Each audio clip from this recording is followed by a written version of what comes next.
Le confinement a été une période bien évidemment difficile pour le secteur culturel au Maroc, pour l'ensemble du monde et l'ensemble, je dirais, des lieux de culture ont été fermés au public.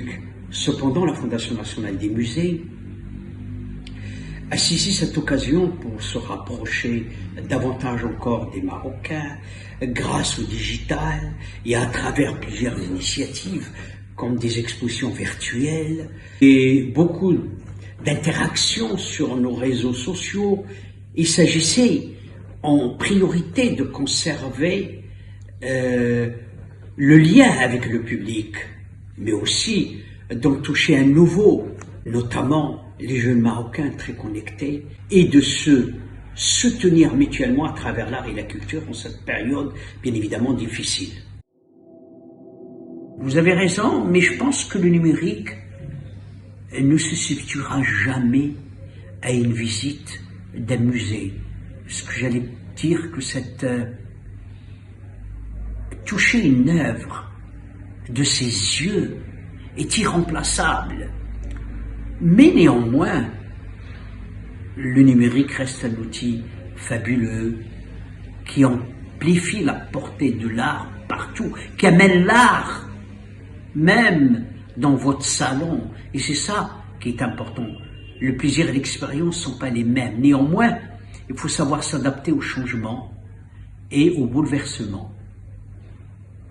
Car le numérique est devenu un langage et il faut qu'on l'adapte et que ce langage, nous puissions aussi le nous mettre nous-mêmes à apprendre ce langage, car c'est un langage de cette jeunesse d'aujourd'hui et la jeunesse à venir.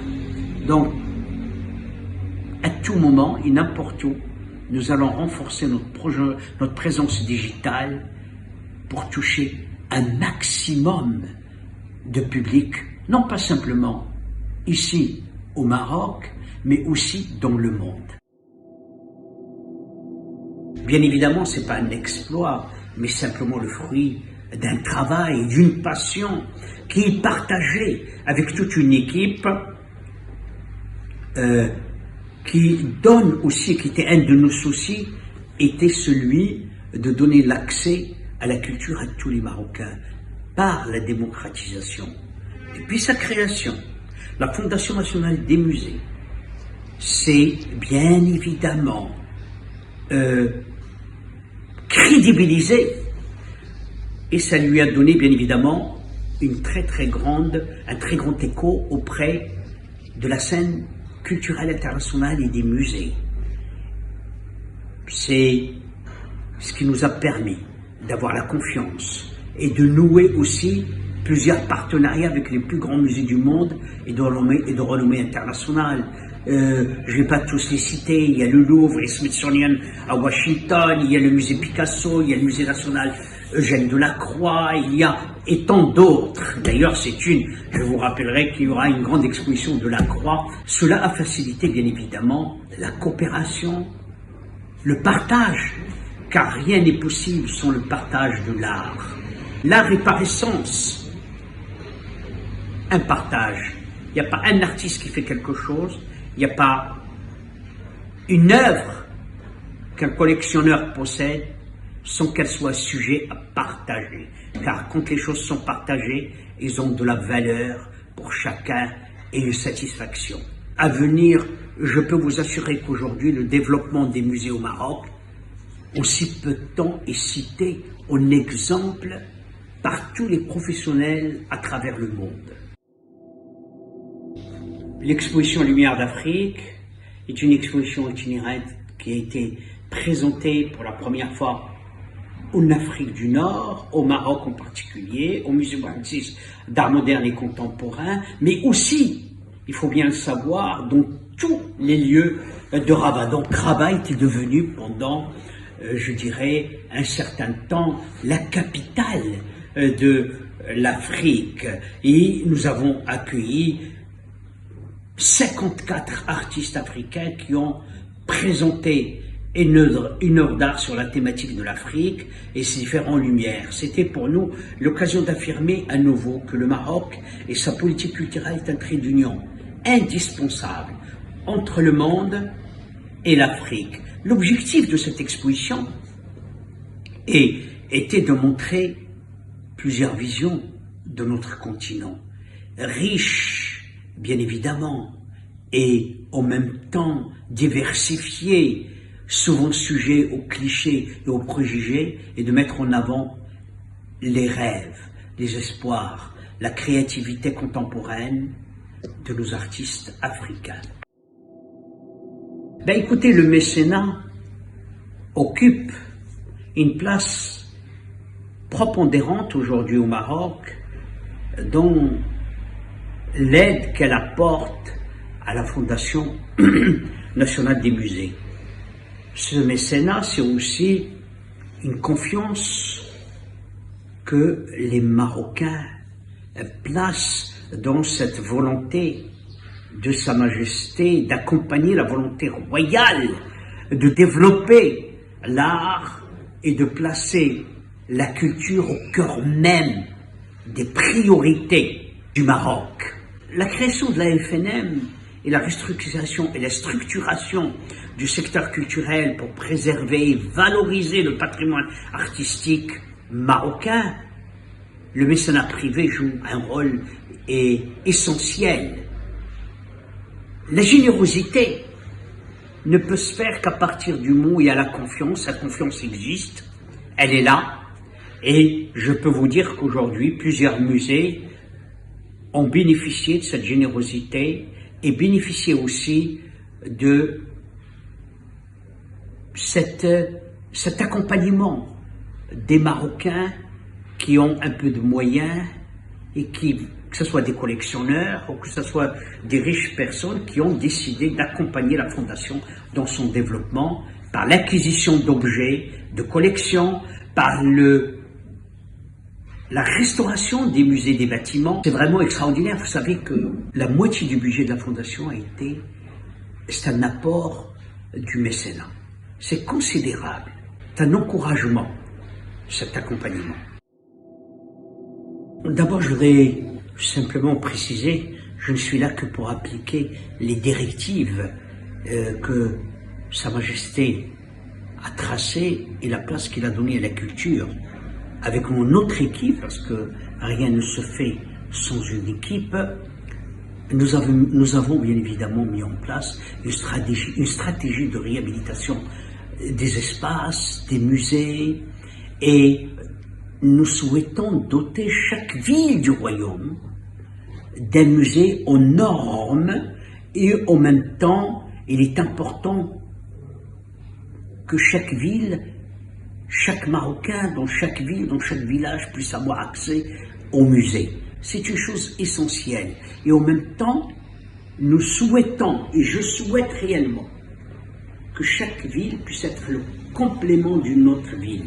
Que par exemple, il y aura, comme à Sfi, par exemple, on a créé le musée national de la céramique.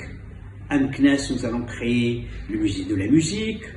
À Tétouan, ça sera le musée de l'histoire de la ville de Tétouan, ce qu'il a apporté. À Tanger, c'est le musée des civilisations méditerranéennes. Ici à Rabat, le musée de l'histoire des civilisations. Donc vous voyez, dans chaque musée, nous allons, dans chaque ville, faire en sorte qu'elle soit le complément d'un autre musée dans une autre ville. Même sur un plan touristique, c'est essentiel. Aujourd'hui, la plupart des touristes qui viennent au Maroc, ils viennent aussi pour connaître la culture de notre pays. Eh bien, écoutez, moi, ce qui m'importe, c'est que je ne fais rien sans passion. La passion m'anime. Je m'occupe de la Fondation, bien évidemment, j'ai une équipe, et j'essaie aussi de voler du temps au temps pour essayer de peindre, car la peinture, c'est ma respiration, c'est mon bonheur, c'est ma joie. C'est ces touches de peinture qui ont fait ce que je suis aujourd'hui, devant vous.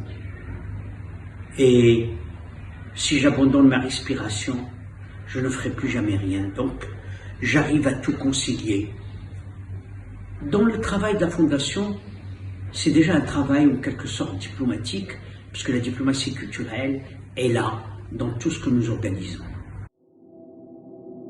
La question que vous me posez est une question importante, car moi-même je suis porteur de cette double culture. Cette double culture m'a nourri, m'a fait évoluer, m'a ouvert l'esprit. Elle m'a donné un sens à ma vie. Et plus on connaît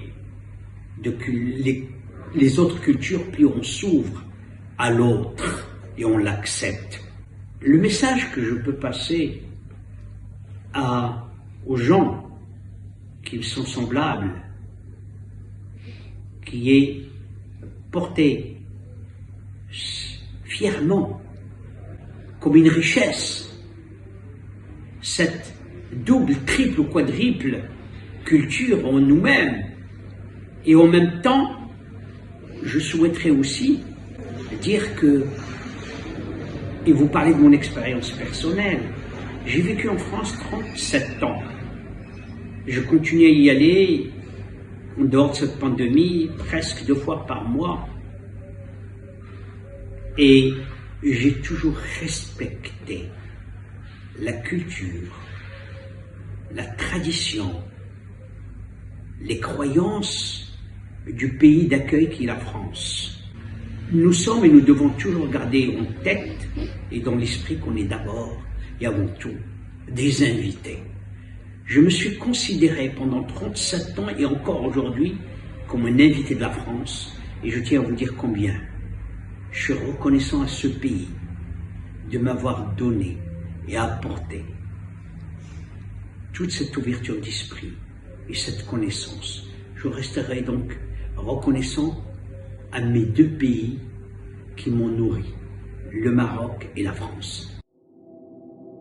En cette année 2021 va être pour nous une riche année, en effet, une année, j'allais dire, de sang et de lumière, puisque nous allons inaugurer, je pense, vers le mois de mai-juin, le musée de la musique à Meknès.